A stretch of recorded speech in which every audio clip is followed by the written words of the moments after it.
नमस्कार, special edition देख रहे हैं आप और मैं हूं आपके साथ नेहा दुबे। देश में कोरोना वायरस की रफ्तार लगातार बढ़ती जा रही है। पिछले 24 घंटे में कोविड के 93,337 नए मामले सामने आए हैं। इसी के साथ अब देश में संक्रमितों की संख्या बढ़कर 53 लाख के पार पहुंच गई है। अब तक 85,000 से ज्यादा लोगों की मौत हो चुकी है। भारत में संक्रमण की रफ्तार अब विश्व में सबसे ज्यादा हो गई है। आपको बता दें कि कोरोना की चुनौती से निपटने की सभी कोशिशें फिलहाल फेल होती हुई दिखाई दे रही है। देखिए ये रिपोर्ट और इसके बाद बात करेंगे कि आखिर कैसे लगेगी कोरोना पर लगाम।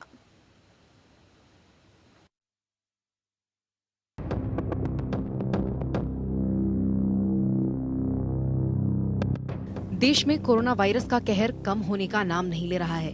कुछ दिनों से लगातार 90,000 से ज्यादा संक्रमित हर 24 घंटे में सामने आ रहे हैं। विश्व स्तर पर भारत कोरोना वायरस महामारी से पीड़ित दूसरा सबसे बड़ा देश है। दुनिया भर में सभी मामलों में लगभग 17% मामले अब भारत में हैं। आंकड़ों के मुताबिक केवल सितंबर महीने में देश में अब तक 16,86,769 नए संक्रमण के मामले सामने आए हैं, जबकि 21,150 लोगों की मौत हो चुकी है। पिछले 24 घंटे में देश में 93,337 नए मरीज सामने आ चुके हैं। इसी के साथ देश में संक्रमितों का आंकड़ा 53 लाख के पार पहुंच गया है। इस दौरान कोरोना से 1,247 लोगों की मौत हुई है। देश में अब तक हुए कुल मौतों की संख्या 85,619 हो गई है। देश में फिलहाल कुल एक्टिव मामले 10,13,964 हैं। हालांकि पिछले 24 घंटे में संक्रमण से 95,885 लोग स्वस्थ भी हुए हैं। अब कोरोना वायरस महामारी से निपटने में भारत ने अमेरिका को पीछे छोड़ दिया है। भारत का 79.28% रिकवरी रेट दुनिया भर में सबसे ज्यादा हो गया है।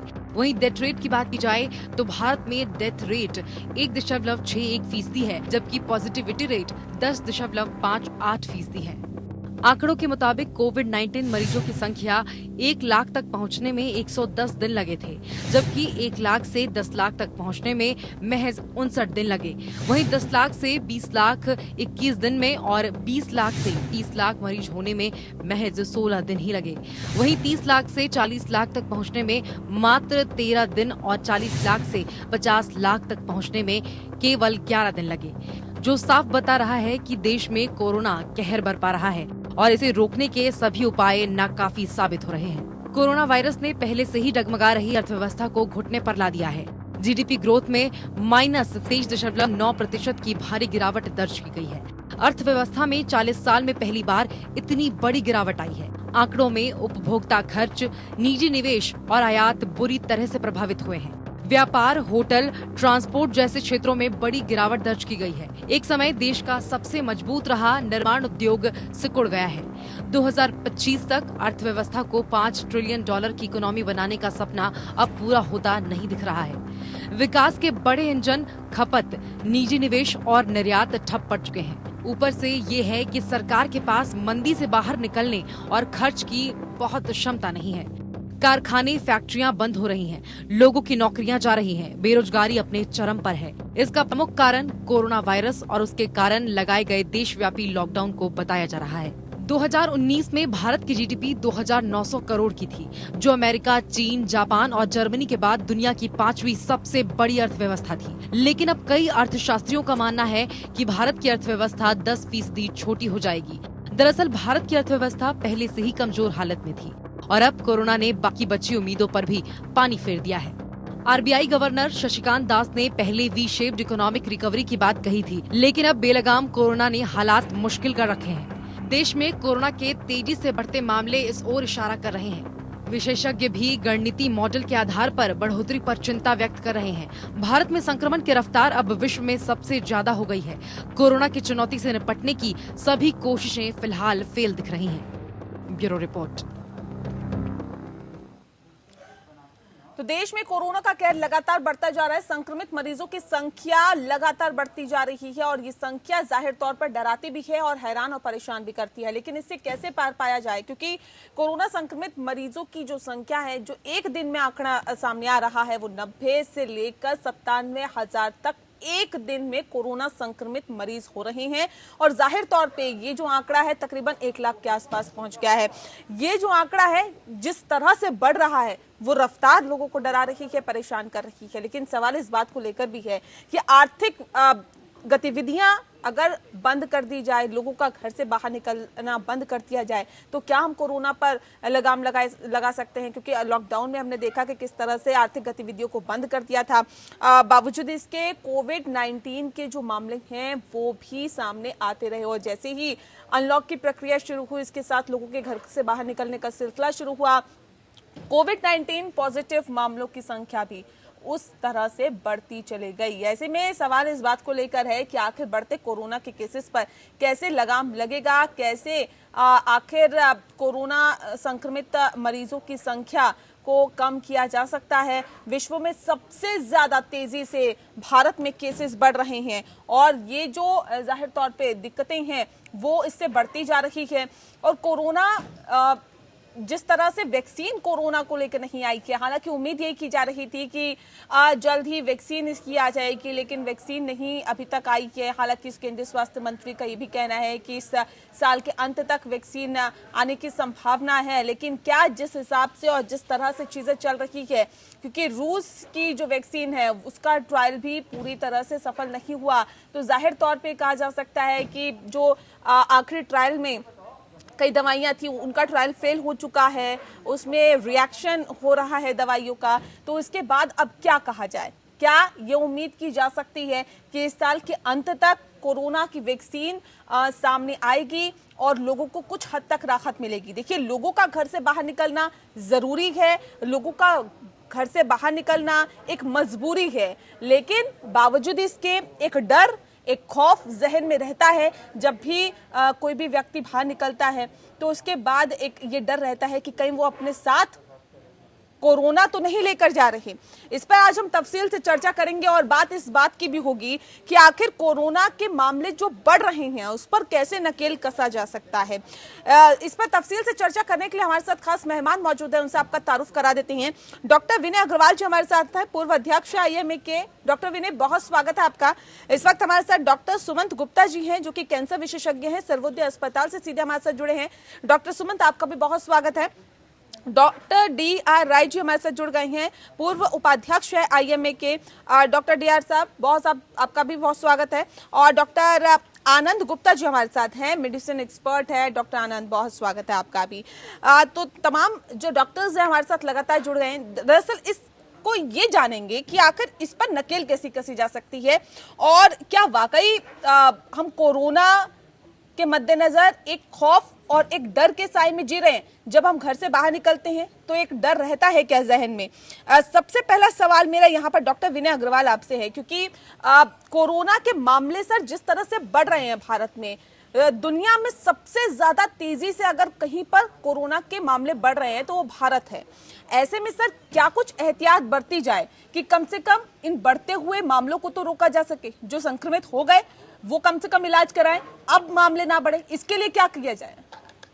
देखिए, जो हमारा वेल ट्राइड जो हमारा फॉर्मूला था वो अभी भी इम्प्लीमेंट नहीं हो रहा, जिसको हम कहते हैं कि मास्क लगाएं, सोशल डिस्टेंसिंग करें। और ये दोनों चीजों पे ही हमारा जो, अगर आप मार्केट में देखते हैं या जैसे जैसे हमारी इकोनॉमी खुल रही है, मार्केट खुल रहे हैं और ट्रांसपोर्ट खुल रहा है और होटल्स और रेस्टोरेंट्स खुल रहे हैं, तो आप अगर घूमेंगे और देखेंगे तो लोगों में अवेयरनेस कम है, केयरलेस है, और जिसकी वजह से ये केसेस बढ़ रहे हैं।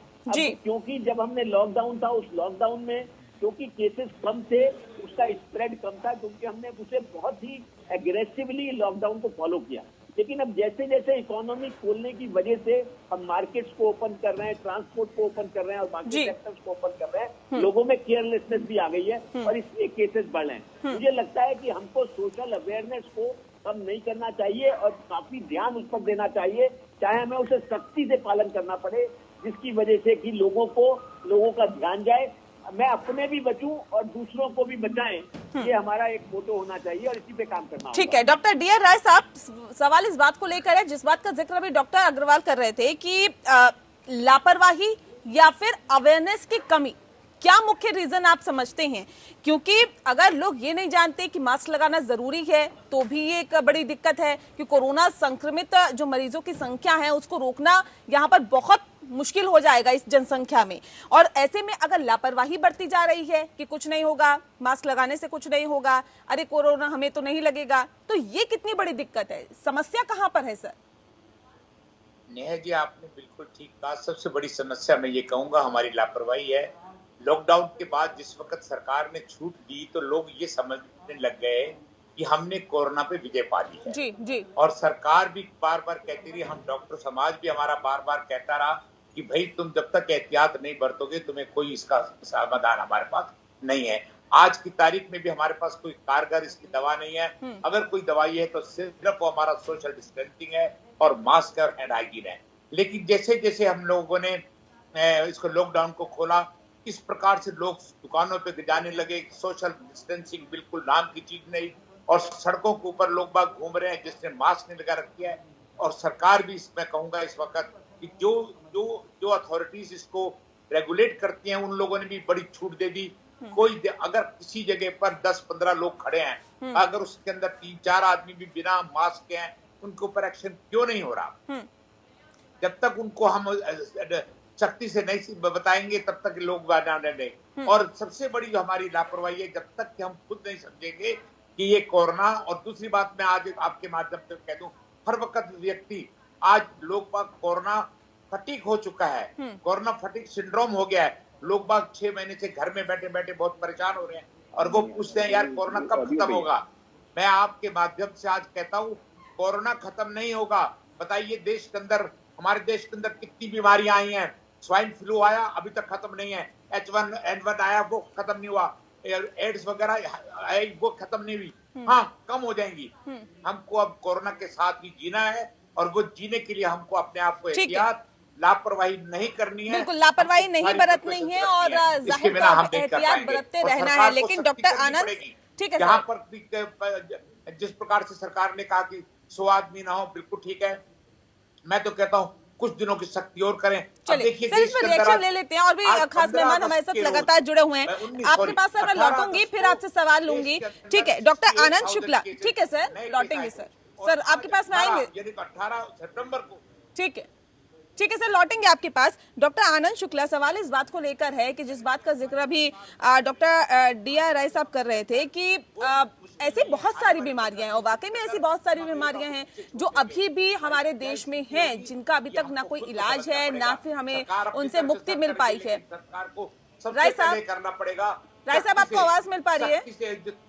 कंटेनमेंट एरिया बनाए, वहाँ पे सख्ती बरतें और जो ढील दे रहे हैं उसको भी बंद कर दें। ठीक है, बहुत मुश्किल हो जाएगा।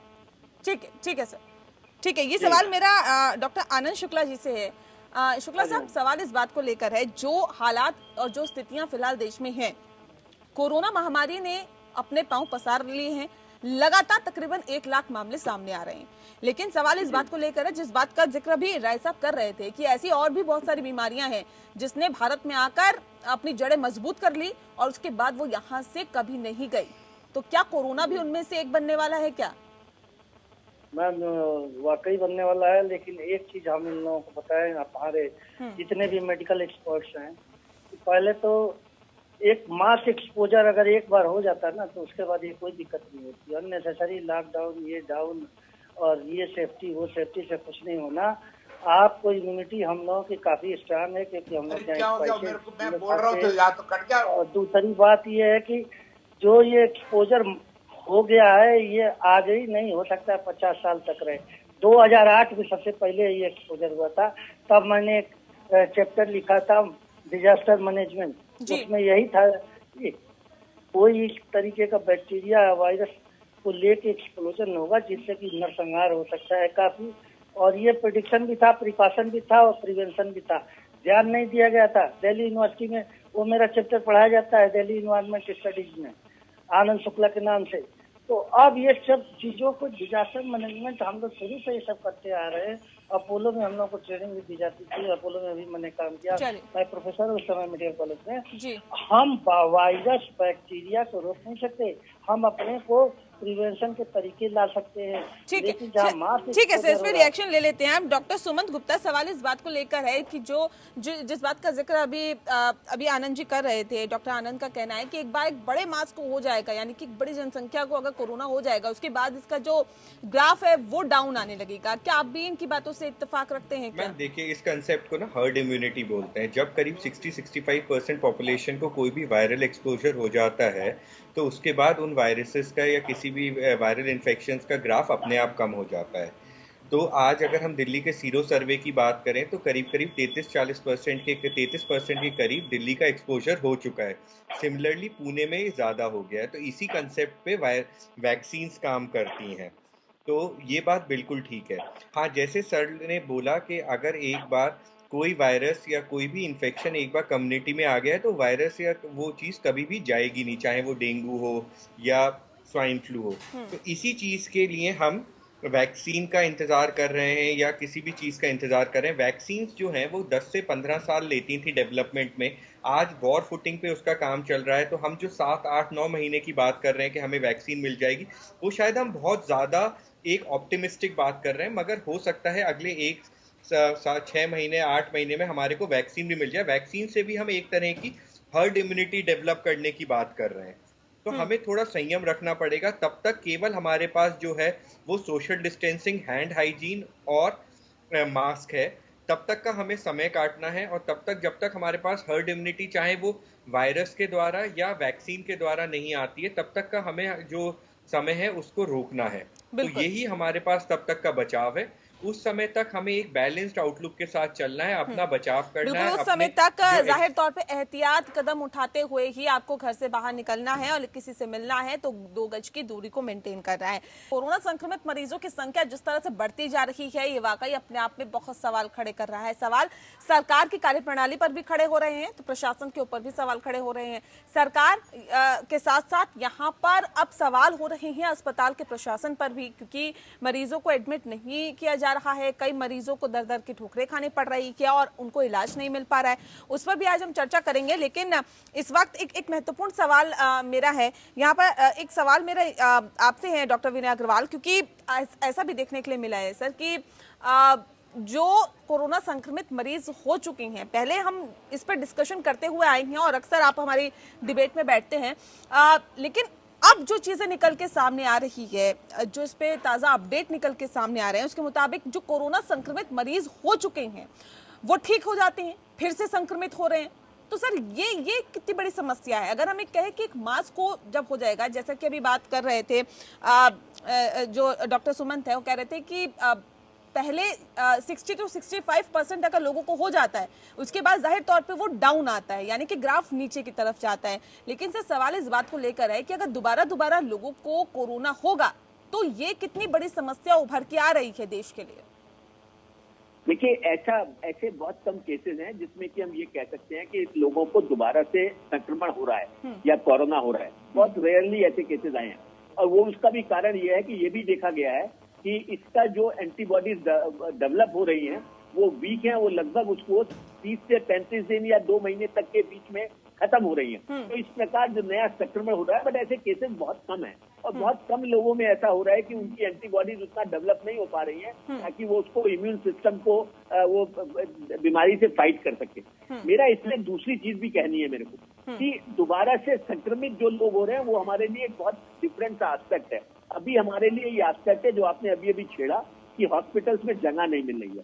अभी भी कोऑर्डिनेशन की कमी है प्राइवेट सेक्टर में और पब्लिक सेक्टर में। आप देखते हैं, आप ही के चैनल पे बार बार ये बताया जाता है कि गवर्नमेंट सेक्टर जहाँ तक है उसमें हॉस्पिटल बेड्स, आईसीयू बेड्स खाली पड़े हैं और प्राइवेट सेक्टर में हॉस्पिटल बेड्स जो हैं वो आईसीयू बेड्स मिल नहीं रहे हैं। इसका कारण सिर्फ एक है कि वो कॉन्फिडेंस, जो कोऑर्डिनेशन है उसकी कमी है, जिसको कि हमें स्ट्रेंथन करना पड़ेगा। जी, लेकिन सवाल इस बात को लेकर भी है डॉक्टर D.R. राय साहब कि भले ही ये कोऑर्डिनेशन की कमी हो, लेकिन सर क्या सरकारी अस्पतालों में व्यवस्थाएं ठीक नहीं है क्या? ये भी एक वजह है कि सर देखिए, जो गरीब है वो तो सरकारी हॉस्पिटल में जा रहा है अपना इलाज कराने के लिए, लेकिन जो अमीर है या फिर जो नेता है या फिर जो बहुत पैसे वाले हैं वो सरकारी अस्पतालों की तरफ रुख नहीं कर रहे। उनको बड़े बड़े निजी अस्पतालों की तरफ अपने इलाज कराने के लिए जाना है। बड़े बड़े नेताओं की बात की जाए या फिर तमाम और बड़ी हस्तियों की बात की जाए, क्या क्या वजह है कि सरकारी हॉस्पिटल्स पे विश्वास नहीं हो पा रहा? नेहा जी, आपने सवाल करके जवाब भी खुद दे दिया कि सरकार के अस्पतालों के ऊपर उनको विश्वास नहीं है, वहाँ की प्लानिंग के ऊपर विश्वास नहीं है, वहाँ पे जो केयर है उस पर विश्वास नहीं है। मुझे कहते हुए दुख भी होता है, लेकिन मैं ये बात सबको जग जाहिर है कि जब हमारे हेल्थ मिनिस्टर या हमारे गवर्नमेंट डॉक्टर ऊंची पोस्ट के ऊपर अपने अस्पतालों में भर्ती ना होकर वो प्राइवेट में गए, तो ये मैसेज क्या दिया आपने पब्लिक को कि हमको अपने ही अस्पतालों पे विश्वास नहीं है। अगर सरकार के पास अच्छे से अच्छे डॉक्टर अपने हॉस्पिटल्स के अंदर हैं और अगर उनको पूरा फ्री हैंड दिया जाए, काम करने को सब कर सकते हैं, लेकिन फैसिलिटीज नहीं है, इंफ्रास्ट्रक्चर उनको पूरा नहीं दे रखा, हाथ बांध रखे हैं, तो इस प्रकार से कैसे होगा? वहां पे आंसरेबल कोई नहीं है। आप अपने दिल्ली के केस को ले लीजिए, मैं वही कह रहा हूं, मैं नाम नहीं लेना चाहता, लेकिन जग जाहिर है, सबको पता है इन चीजों का। इसलिए जनता भी आज, जैसे डॉक्टर विनय अग्रवाल ने बोला कि पब्लिक सेक्टर हॉस्पिटल्स के अंदर बेड्स खाली पड़े हुए हैं और प्राइवेट सेक्टर के अंदर आपको आईसीयू बेड नहीं मिलता। बिल्कुल सही है, क्योंकि हर आदमी चाहता है मुझे अपनी जान बचानी है और उसके लिए कितना भी पैसा लग जाए मैं प्राइवेट हॉस्पिटल में जाऊंगा, तो सरकार में जाके राजी नहीं है। तो ये सरकार को सोचना पड़ेगा। अगर ये स्थिति आ रही है तो सरकार की जिम्मेदारी है कि इस चीज को जल्दी से जल्दी खत्म करे, ताकि गरीब आदमी जब बेचारा कर्जे लेके अपने अस्पतालों में न जाए और प्राइवेट हॉस्पिटल। सर, जान तो बचानी है, ये तो हर किसी के जहन में होता है और चाहता है कि अगर वो कोरोना संक्रमित हुआ है तो उसकी जान बचे। लेकिन सवाल इस बात को लेकर है डॉक्टर आनंद, सवाल इस बात को लेकर है कि क्या सरकारी हॉस्पिटल में जान नहीं बचेगी? अगर बचेगी तो बड़े बड़े नेता और साथ ही सरकार में मंत्री, उनका क्या वजह है कि उनको निजी हॉस्पिटल जाना पड़ता है? मैम देखो, सबसे बड़ी बात है कि हमारी आईएमए ने कुछ भी नहीं किया। ये जो एपिडेमिक हुआ इसमें लोग बैठे हुए हैं, उनके आईएमए के लोग पहले सब कोई भी प्रिवेंशन नहीं लिया, सब लोग अपने आप घरों में घुस गए। पब्लिक क्या करेगी? प्राइम मिनिस्टर क्या करेगा? लेजिस्लेशन क्या करेगा? जस्टिस क्या करेगा? आपको इन्वायरमेंटल स्टडी नहीं है किसी भी चीज का। आप थेरेपेटिक फिजिशियन है, आपका ध्यान भी नहीं जाता कैंसर क्यों हो रहा है, कैंसर को अभी रोकिए। चूंकि आप फॉलो कर रहे हैं अमेरिकन सिस्टम में स्मॉल पॉपुलेशन है, उनकी इम्यूनिटी नहीं है, वो आए एकाएक घर से मर गए, ये भी आए ये भी मर गए। आप क्या मर कहाँ रहे हैं लोग? कोई नहीं मर रहा। मेरी वाइफ को कोरोना हो गई, कार्डियोलॉजिस्ट इन जयपुर गोल्डन, मैं उसके साथ ही उसे एक ही बिस्तर पे हम लोग लेटते थे, मेरे को तो नहीं हुआ कोरोना। मैं 10 लाख पेशेंट में आजादपुर में बैठा हूँ, केवल मास्क लगा के बैठा हूँ और मेरे एक भी पेशेंट को कोरोना नहीं हुआ। क्यों नहीं हुआ? इसलिए कि अच्छा खाओ और चुपचाप डरो मत। डॉक्टर आनंद, क्या आपका ये कहना है कि आईएमए ने बहुत बेहतर व्यवस्थाएं नहीं की, कोऑर्डिनेशन नहीं किया, इस वजह से इस तरह की दिक्कतें हो रही है? यस, सब कुछ नहीं किया, सब घरों में घुस गए, सब भाग गए कि हम न मर जाए। ठीक है, ये सबसे बड़ी समस्या है। ठीक है, डॉक्टर विनय अग्रवाल, क्या वाकई आप इनकी बातों से इत्तेफाक रखते हैं क्या? मुझे थोड़ा सा ऐसा लगता है कि डॉक्टर आनंद को बहुत ज्यादा अनुभव नहीं है इस मामले में, क्योंकि राय साहब मैं लौटूंगी आपके पास सर। डॉक्टर विनय अग्रवाल से सवाल है मेरा। देखिए, आईएमए तो इंडियन मेडिकल एसोसिएशन तो डॉक्टरों की एक संस्था है जो कि एनजीओ है। ये इसकी सारी व्यवस्था गवर्नमेंट के पास है। हम गवर्नमेंट की रेस्पॉन्सिबिलिटीज को इंडियन मेडिकल एसोसिएशन पे नहीं डाल सकते।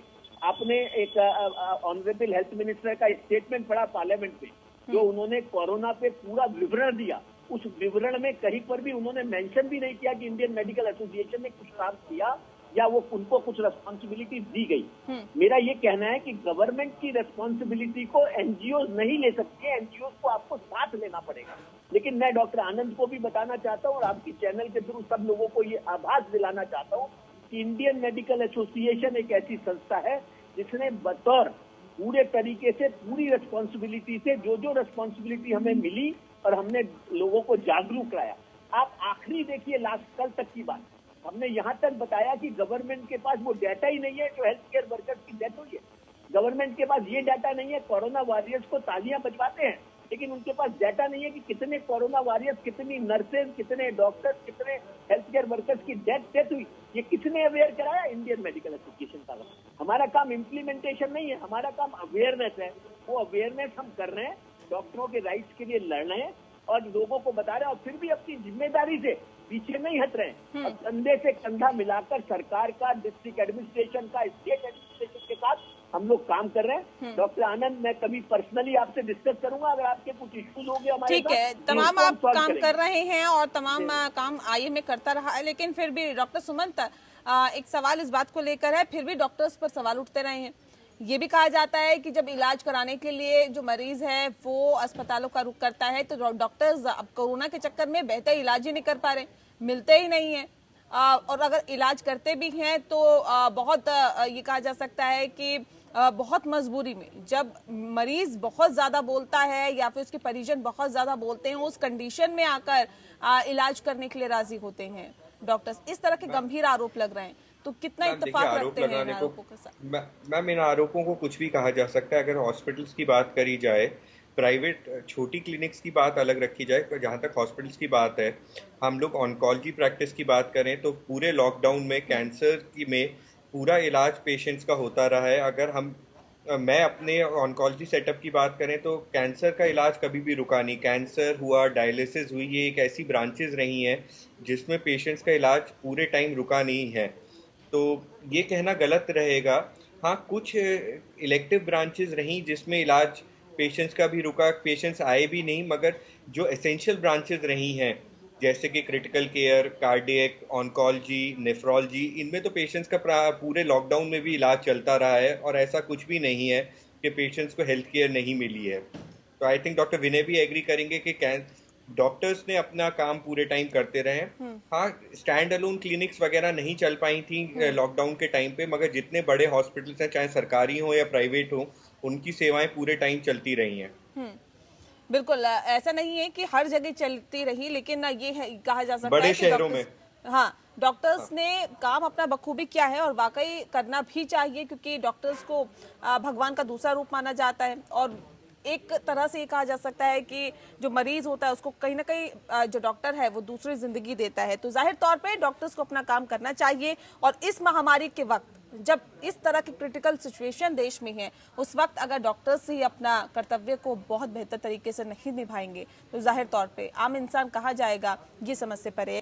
एक सवाल इस बात को लेकर है यहाँ पर डॉक्टर DR साहब, जो हालात और जो कंडीशन फिलहाल यहाँ पर बनी हुई है, आप कहते हैं मास्क लगाएं, तमाम और डॉक्टर्स कहते हैं मास्क लगाएं, लेकिन सर जब डॉक्टर खुद इलाज करता है कोरोना संक्रमित मरीज का, वो मास्क भी लगाता है, वो PPE किट भी पहनता है, वो तमाम और एहतियाती कदम भी उठाता है, बावजूद इसके कोरोना संक्रमित हो जाता है। तो क्या ये निश्चित किया जा सकता है कि अगर आप मास्क लगाएंगे तो आप कोरोना से दूर रह पाएंगे? आपने बहुत अच्छी बात पूछी कि मास्क लगाने के डॉक्टर, और देखिए सबसे ज्यादा ये इन्फेक्शन हमारे डॉक्टरों को, जो कि फ्रंट वॉरियर्स है, उनको भी हो रहा है जी। वो अपने PPE किट लगा के घूमते। आप जानते हैं कि इंसान 8 घंटे या 7 घंटे तक उस PPE किट के अंदर नहीं रह सकता। थोड़ा सा भी उससे गलती कहीं पर हो जाती है तो ये तो इतना माइन्यूट वायरस है, माइक्रो वायरस है, पता नहीं किस वक्त आपके नाक से, मुंह से किसी तरह से आपको चला जाए। आपके हाथों की हाइजीन अगर आपने मेंटेन नहीं की है, आपने किसी जगह पर हाथ रखा, वहां पे वो बड़ा इन्फेक्टेड था, वहां पे वायरस लोड बहुत था, वो लिया और आपने अपने मुंह पे लगा दिया, तो आपको इन्फेक्टेड हो गए, क्योंकि आपके पास वायरस लोड उस एरिया में बहुत ज्यादा है डॉक्टरों के पास, तो इसकी वजह से हो रहे हैं। लेकिन आज की तारीख में हमारे पास इस बीमारी से बचने का सिर्फ एक इलाज है, distancing, mask and hand hygiene. अगर ये तीनों को हम लेके चलते हैं, हम तभी बच सकते हैं, नहीं तो हमारा बचना बहुत मुश्किल है। और ये जो बड़े अलार्मिंग है वाकई में, जो हमारे केस आज 90,000 पर डे के हिसाब से जो हमारी स्पीड चल रही है, ये हमारे लिए बहुत ही अलार्मिंग है। इसको रोकना बहुत जरूरी है, सरकार को सख्ती करनी पड़ेगी, तभी काम चलेगा। और लोगों को भी समझना पड़ेगा कि हमको अब इसके साथ जीना है। बिल्कुल, लोगों को भी समझना पड़ेगा कि हमें अब कोरोना के साथ जीना है, और जाहिर तौर पर यहाँ पर लापरवाही नहीं बरतनी होगी। जागरूकता अगर आपके अंदर है तो उसको इम्प्लीमेंट करना होगा। लेकिन यहाँ पर दरअसल सवाल अब कोरोना की वैक्सीन के ऊपर भी। जी नेहा जी, मैं एक बात कहना चाहूंगा। जी बताइए। देखिए, हम क्योंकि हिंदुस्तान में अभी टेक्नोलॉजिकली इतने एडवांस स्टेज में नहीं है। आपने एक सवाल किया कि डॉक्टर क्यों ज्यादा इम्पैक्ट हो रहे हैं, उसका एक कारण ये भी है कि डॉक्टर अपनी जान की परवाह ना करके भी मरीजों वार्ड्स में देख रहे हैं, उनका इलाज कर रहे हैं। जबकि अगर वेस्टर्न कंट्रीज में आप जाएं तो वहां पे वो वीडियो कॉन्फ्रेंसिंग से और बाकी चीजों से मरीजों को देख रहे हैं। यहाँ पर हम डायरेक्ट कांटेक्ट में है, नंबर 1। इनिशियली हम सर लोगों यहाँ के पे भी पास ऐसा हो रहा है वीडियो कॉन्फ्रेंसिंग के जरिए या फिर वीडियो कॉल के जरिए आप डॉक्टर जो है वो मरीज से मिल रहे हैं। और बहुत कम हॉस्पिटल में। और दूसरा नेहा जी बड़ी इंपॉर्टेंट फिगर है, वो फिगर हमको हाईलाइट करनी चाहिए। इस सब चीजों की कमियों के बावजूद भी हिंदुस्तान में डेथ रेट जो है वो सबसे कम है। हम 1.6 और 1.7% डेथ रेट है, जबकि वेस्टर्न कंट्रीज जो डेवलप्ड कंट्रीज है वहाँ पे ये रेट 5 to 6% है। ये बताता है कि हमारे कोरोना वॉरियर्स ने, हमारे डॉक्टर्स ने जी जान लगाकर मरीजों की सेवा की है, जिससे उनकी मोर्टेलिटी को कम किया है। और वो मोर्टेलिटी कम ही हुई है, उसका और कोई रास्ता नहीं था, सिर्फ ये रास्ता था कि अपनी व्यवस्थाओं डॉक्टर अग्रवाल क्योंकि मोर्टेलिटी रेट कम है, क्योंकि मृत्यु दर कम है, तो क्या ये एक वजह है कि सरकार ने भी छोड़ दिया खुले, अनलॉक कर दिया सब चीजें चलने लगी, आर्थिक गतिविधियां भी पूरी रूप से चलने लगी कि चलिए ठीक है, लोग भी बाहर निकलने लगे, बाहर का खान पान भी शुरू हो गया, लोगों से मिलना जुलना भी शुरू हो गया, क्योंकि मृत्यु दर कम है इसलिए लोग बेखौफ हो गए हैं क्या? नहीं, मैं ऐसा नहीं कहूंगा, ऐसा नहीं है कि लेकिन सरकार की एक जिम्मेदारी और भी है, क्योंकि हम इकोनॉमी के पॉइंट ऑफ व्यू से हम पहले ऑलरेडी सफरिंग उसमें आते थे, अंडर डेवलप्ड उसमें आते थे, हमारी इकोनॉमी इतनी स्ट्रांग नहीं थी। और आज हमें अपनी इकोनॉमी को खोलने के लिए, क्योंकि 6 महीने का समय निकल गया, सारे बिजनेसेस ठप हो गए। और ये बिजनेसेस ही ठप नहीं हुए, टोटल इंडस्ट्री, चाहे हम हॉस्पिटैलिटी इंडस्ट्री लें, ट्रांसपोर्ट इंडस्ट्री लें, एविएशन इंडस्ट्री लें, या कोई भी या MSME सेक्टर लें, ये सारी की सारी इंडस्ट्रीज टोटल बंद पड़ी हैं। इसी की वजह से जीडीपी रेट जो और हमारा ग्रोथ रेट, बिल्कुल जीडीपी बहुत ज्यादा डाउन चले गई है, जाहिर तौर पे ये कहीं ना कहीं चिंता का विषय है। डॉक्टर सुमन, सवाल इस बात को लेकर है कि जिस बात का जिक्र अभी डॉक्टर विनय अग्रवाल कर रहे थे कि जीडीपी डाउन है, इसमें कोई दो राय नहीं है, लेकिन जाहिर तौर पर अगर जीडीपी को बेहतर करना है तो हमें कहीं ना कहीं इसका इलाज ढूंढना होगा। वैक्सीन कैसे आएगी, कौन सी वैक्सीन आ सकती है, कब तक आ सकती है, उसका अभी तक क्या नतीजा रहा, इन सब चीजों पर कहीं ना कहीं गहनता से सोचने की जरूरत है, सरकार को इस पर विचार विमर्श करने की जरूरत है। लेकिन बात वैक्सीन की हो उससे पहले मैं बात करूंगी प्लाज्मा थेरेपी की। प्लाज्मा थेरेपी की सर लगातार बात हो रही है, लगातार उसका जिक्र हो रहा है। ये अभी तक का जो रिकॉर्ड आया है या अभी तक जो डेटा निकल के सामने आया है, इसे कितने आप कारगर मानते हैं कोरोना से जो क्रिटिकल सिचुएशन में मरीज है उनको निकालने में? मैम देखिए, प्लाज्मा थेरेपी की अगर हम बात करते हैं ना, प्लाज्मा थेरेपी के 2 एस्पेक्ट्स हैं। एक, हम प्लाज्मा थेरेपी कब हम ट्रीटमेंट में इम्बाइब करें। प्लाज्मा थेरेपीज को पहले हमने कहा कि प्लाज्मा थेरेपी को बहुत ज्यादा क्रिटिकल पेशेंट्स के लिए रखें। अगर हम हेमेटोलॉजी का बेसिक कंसेप्ट मान के चले, मैं एक ऑन्कोलॉजिस्ट हूँ, तो प्लाज्मा थेरेपी से हम क्या कर रहे हैं? प्लाज्मा थेरेपी से हम पेशेंट को दूसरे पेशेंट की इम्यूनिटी दे रहे हैं, या हम बी सेल्स की इम्यूनिटी दे रहे हैं, किसी हील्ड पेशेंट की इम्यूनिटी दे रहे हैं। तो हम अभी तक जो बात कर रहे हैं, यूएस वगैरह में प्लाज्मा थेरेपी के ट्रायल्स क्यों फेल हुए? क्योंकि हमने प्लाज्मा थेरेपी को बहुत ज्यादा क्रिटिकल पेशेंट्स में देना शुरू करा। मगर अब हम जैसे जैसे प्लाज्मा थेरेपी का रोल समझ रहे हैं, प्लाज्मा थेरेपी को हम थोड़ा अर्ली ऑन देना शुरू कर रहे हैं। तो प्लाज्मा थेरेपी का जहां तक हम लोग एज हेमेटो ऑन्कोलॉजिस्ट समझ रहे हैं, प्लाज्मा थेरेपी का रोल थोड़ा सीवियर पेशेंट्स में जल्दी आएगा। मतलब plasma therapy day 4, day 5 of severe Covid patients में आएगी। तो प्लाज्मा थेरेपी एक अच्छी थेरेपी है, मगर उसका रोल तब आएगा जब हम उसका इनिशिएशन जल्दी करें। देखिए, कोविड में जो दवाइयां हैं, चाहे वो रेमडेसिविर हो, टोसिलिजुमैब हो, डेक्सामेथासोन हो, प्लाज्मा थेरेपी हो, इन चारों दवाइयों की सीक्वेंसिंग इंपॉर्टेंट है। इसकी सीक्वेंसिंग जैसे जैसे हम समझते जाएंगे, हम उसमें कोविड पेशेंट्स को जल्दी बाहर निकाल पाएंगे और डेथ रेट्स और कम कर पाएंगे। तो इसी सीक्वेंसिंग में कितनी जल्दी हम स्टेरॉइड्स दे पाए, कितनी हायर डोज में स्टेरॉइड्स दे पाए, कब हम उसको टोसिलिजुमैब दें, कब रेमडेसिविर दें, इन्हीं चारों की सीक्वेंसिंग से ही हमारे पेशेंट्स की डेथ रेट्स कम होंगे और डेथ रेट्स और अच्छे होंगे। जो आपका अभी सवाल था, जो आप ये पूछ रही हो कि डॉक्टर, आप जो चीजें बता रहे हैं, इससे ये कहा जा सकता है प्लाज्मा थेरेपी कारगर है सर? बिल्कुल कारगर है मैम। ठीक है। अब बात दरअसल होगी वैक्सीन की, क्योंकि वैक्सीन कब आएगी, कैसे आएगी? केंद्रीय स्वास्थ्य मंत्री का ये कहना है कि इस साल के अंत तक आ जाएगी, यानी कि दिवाली के आसपास कुछ खुशखबरी देखने के लिए, सुनने के लिए मिल सकती है। संक्रमित मरीजों की संख्या जो बढ़ रही है, क्या इस संख्या से डरने की जरूरत है? क्या इससे खौफ बैठाने की जरूरत है? ये भी एक बड़ा सवाल बन जाता है। क्योंकि आर्थिक गतिविधियां पूर्ण रूप से शुरू हो गई है, लोगों का घर से बाहर निकलना शुरू हो गया है और ऐसे में मरीजों की संख्या में भी लगातार इजाफा हो रहा है। लेकिन राहत कब मिलेगी, कैसे मिलेगी? क्या वाकई लगता है कि दिवाली के आसपास तक ये कहा जा सकता है कि कोरोना की वैक्सीन आएगी? इस पे हम लगातार चर्चा कर रहे हैं। खास मेहमान हमारे साथ मौजूद है। एक सवाल इस बात को लेकर है राय साहब, जो अभी हालात और जो सिचुएशन फिलहाल आप देश में देख रहे हैं, तकरीबन 1 लाख मामले रोजाना सामने आने, ये वाकई अपने आप में बहुत सवाल खड़े करता है, क्योंकि अब जिस हिसाब से मामले सामने आ रहे हैं, हम विश्व में पहले नंबर पर हैं जहां पर सबसे ज्यादा मामले कोरोना संक्रमित मरीजों के सामने आ रहे हैं।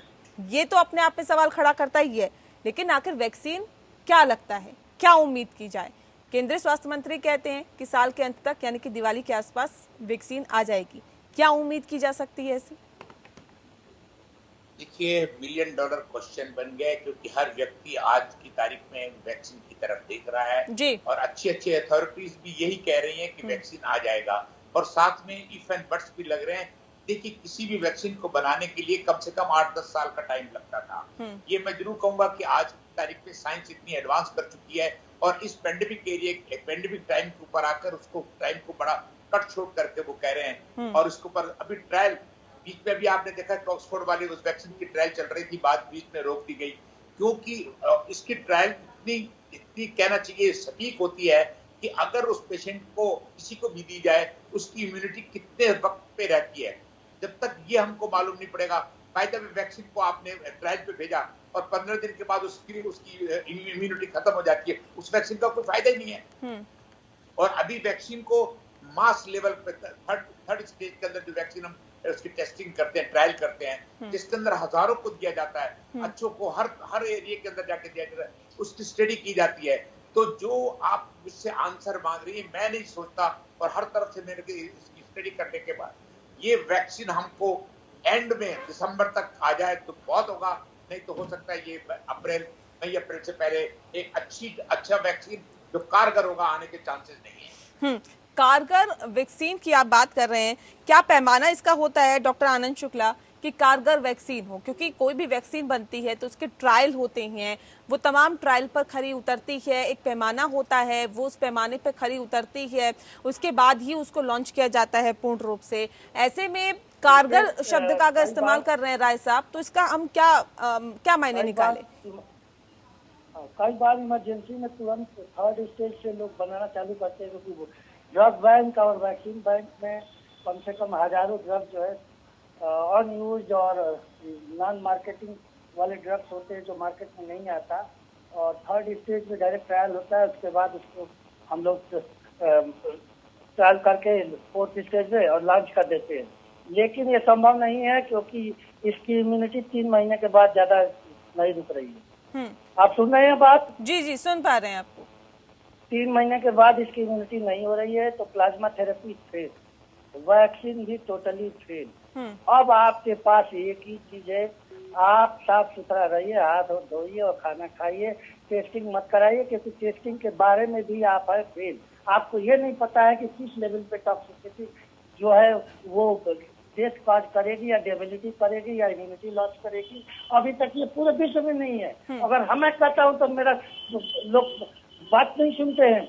आज की डेट में ये नहीं उनको HPLC पे पता है कि किस फ्रीक्वेंसी पे ये इफेक्टिव नहीं है। आप 2 लाख रोज टेस्टिंग करिए, 2 लाख पॉजिटिव है, but they are able to walk in normal life. वो नॉर्मल लाइफ जी रहा है। मैं यहाँ 10 लाख कोरोना के पेशेंट के बीच में हूँ, ठीक है, और एक भी दिन लॉकडाउन नहीं हुआ। ठीक है सर, आएंगे आपके पास, फिर लौटेंगे आपके पास। डॉक्टर सुमंत गुप्ता, सवाल इस बात को लेकर है कि वैक्सीन की, क्योंकि हम बात कर रहे हैं सर, ऐसे में रूस की वैक्सीन से काफी उम्मीदें थी, जिस बात का जिक्र व्लादिमीर पुतिन ने भी किया था कि मैंने अपनी बेटी को ये वैक्सीन दी है, कोरोना संक्रमित थी, अब ठीक हो गई हैं, लेकिन उसके बाद अब जो चीजें निकल के सामने आई। सर लौटेंगे आपके पास, मेरा सवाल अभी सुमन जी से है। डॉक्टर सुमन जी, अब जिस तरह की चीजें निकल के फिलहाल सामने आ रही है कि 7 में से 1 व्यक्ति को रिएक्शन हो रहा है, उसके बाद इतनी जल्दबाजी अगर किसी वैक्सीन को लाने में की जाए, सर ये कितनी घातक चीज है देश के लिए, दुनिया के लिए? मैम देखिए, इसमें दो कंसेप्ट हैं। एक तो ये है कि हर वैक्सीन से रिएक्शन होते हैं। रिएक्शन की ना स्टेजिंग होती है, हर रिएक्शन के ग्रेड्स होते हैं, ग्रेड 1, 2, 3 और 4।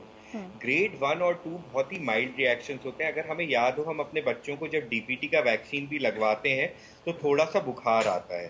तो छोटे मोटे जो रिएक्शंस होते हैं वो वैक्सीन से नॉर्मल रिएक्शंस होते हैं, उनसे कोई घबराने की चीज नहीं होती है। तो ग्रेड 1 और 2 रिएक्शंस तो वैक्सीन से होना कोई बड़ी चीज नहीं है। मगर जो रिएक्शंस ग्रेड 3 और 4 होते हैं, जो हाई ग्रेड रिएक्शंस होते हैं, वो चिंताजनक रिएक्शंस होते हैं। तो जो फेज 3 ट्रायल्स हो रहे हैं वो इन्हीं रिएक्शंस के लिए हो रहे हैं।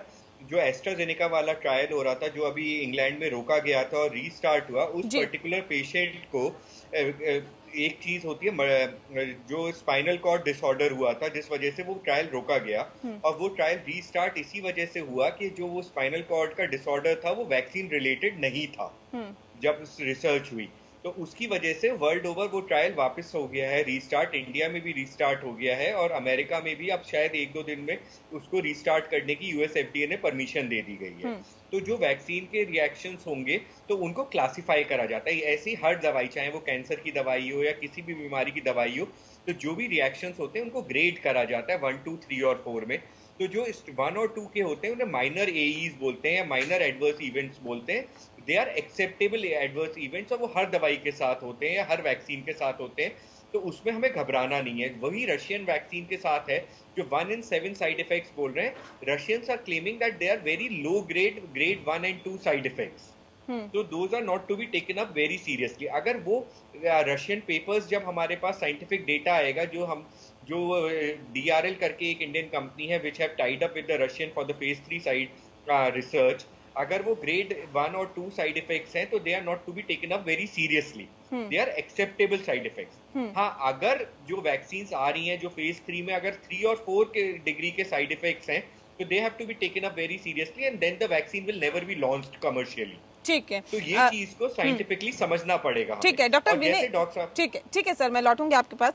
डॉक्टर विनय, जिस बात का जिक्र अभी डॉक्टर सुमंत कर रहे थे कि वाकई आपको लगता है कि बहुत ज्यादा सीरियसली नहीं लेना चाहिए जो अभी हालात और जो सिचुएशन अभी वैक्सीन को लेकर बने हुए हैं, और दूसरा सवाल मेरा इस बात को लेकर भी है कि यूएस भी इस दौड़ में बहुत आगे निकलता हुआ दिखाई दे रहा है। मोडर्ना उनकी जो वैक्सीन है वो भी अंतिम ट्रायल में है, तो क्या उम्मीद की जा सकती है यूएस से कि जल्द वैक्सीन जो है वो सामने आएगी? देखो, पहली चीज तो डॉक्टर सुमंत ने बिल्कुल ठीक कहा कि वैक्सीन का मार्केट में आने से पहले अपने सारे ट्रायल्स में उसका एक टेस्ट होना चाहिए जिससे पता लगे कि ये एफिकेशियस है और इससे साइड इफेक्ट नहीं है। अभी उस स्टेज पे कोई भी वैक्सीन आई नहीं है। रशिया निकालता है, अमेरिका निकालता है, या फ्रांस निकालता है, या हम निकालते हैं। तो जब भी वैक्सीन आएगी पहले वो कमर्शियली किस किस देश में अवेलेबल है उस पर भी डिपेंड करेगा, कितनी डोजेज अवेलेबल है। हमारे हिंदुस्तान जैसे देश में, हमारे देश में करोड़ों की संख्या में ये वैक्सीन की आवश्यकता होगी, वो हमें कब अवेलेबल होगी तो उस पर हमें बहुत ध्यान नहीं देना चाहिए। बिकॉज अगर वैक्सीन मान लीजिए मार्च और अप्रैल तक आती भी है तो हिंदुस्तान में हम लोगों को वो कितनी डोजेज कब अवेलेबल होंगी और उसका क्या चार्टर बनेगा, पहले किस क्लास के लोगों को वैक्सीन लगाई जाएगी, उसके बाद किसको दी जाएगी, तो सब चीजों पे डिपेंड करेगा। आज भी पुराना टेस्टेड फार्मूला वही है कि हमको सोशल डिस्टेंसिंग करनी है, मास्क लगाने हैं, सैनिटाइजेशन करना है, अपना ध्यान खुद रखना है।